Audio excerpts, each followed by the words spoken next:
y sobre todo de la profundización y de la consolidación de la democracia. Yo creo que uno de los temas que hay que enfrentar, no simplemente con el adjetivo de valientemente, sino con mucha seriedad, es el tema del conflicto interno armado que vive Colombia. Colombia vive una guerra, que es una guerra que está dejando muchísimas secuelas, no solamente al interior del país, sino a nivel regional.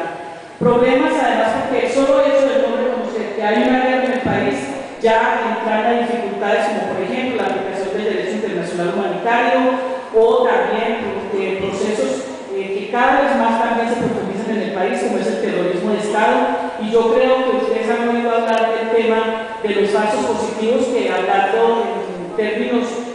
claros de la acepción de la misma palabra significa asesinatos a sangre fría sistemáticos que se han venido dando en el país, y que el relator de Naciones Unidas para el tema ha venido dejando supremamente claro que no son casos aislados, sino que son hechos que hacen parte de toda una política gubernamental en la cual hacen parte no solamente estamentos del mismo Estado aisladamente, sino fuerzas no solamente militares, sino paramilitares, que tienen una estrategia muy contundente. Y a eso agregarle temas como, por ejemplo, el desplazamiento de más de 4 millones de colombianos y colombianas en todo el país,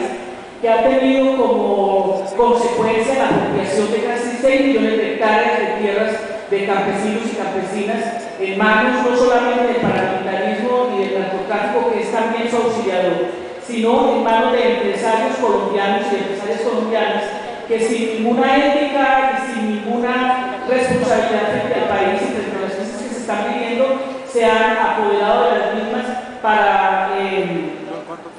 ser utilizadas en la siembra de los agrocombustibles o palma africana, poniendo en riesgo no solamente la soberanía, sino la seguridad alimentaria del país. Ese elemento de conflicto que no se reconoce, además, que se trata simplemente como un problema delincuencial entre unas guerrillas, narcotraficantes, terroristas, delincuentes, pero que fundamentalmente, como expreso, la utilización de una cantidad de recursos, el 6,5% del presupuesto nacional está siendo utilizado para la guerra. Y aquí yo hago hincapié, por ejemplo, en el cuestionamiento que se hace con relación a las decisiones que ha venido tomando Sudamérica, y en el caso concreto de Venezuela, de abastecerse de armas, supuestamente porque Colombia, que tiene más del 6,5% de presupuesto dedicado a la compra de armas, pero que además suscribe un tratado tan peligroso como el que se acaba de hacer, que no solamente atenta contra la seguridad de Venezuela o de Ecuador, sino contra la seguridad regional, porque no se trata precisamente de un acuerdo de bases militares y establecerlas allí contra el narcotráfico y el terrorismo, sino, como lo dicen documentos supremamente serios, como los que se han dado a conocer en los últimos días. Fundamentalmente se trata de corredores geográficos determinados a través de distintos sitios de abastecimiento de distintas áreas del mundo, y que tienen como objetivo fundamental dedicarse al espionaje electrónico, entre otras cosas, porque ustedes saben que la utilización de aviones como el C-17, que cargan material de hasta 70 toneladas de material bélico, o la utilización de poderosos aviones AWACS con verdaderas plataformas de inteligencia, pues efectivamente no se trata simplemente de la lucha contra el narcotráfico y contra el terrorismo, sino toda una clara operación de espionaje en la región, como una gran estrategia de retoma de lo que ellos han considerado que han venido perdiendo en la misma, y convertir a Colombia en el portaaviones precisamente de esas bases militares. Por eso yo quisiera plantear aquí, con mucho respeto a la mesa directiva, que sería muy importante que este foro tomara como entre una de sus decisiones finales la necesidad de asumir el conflicto colombiano como un conflicto que pone en riesgo la estabilidad regional, y mucho más aún cuando en este momento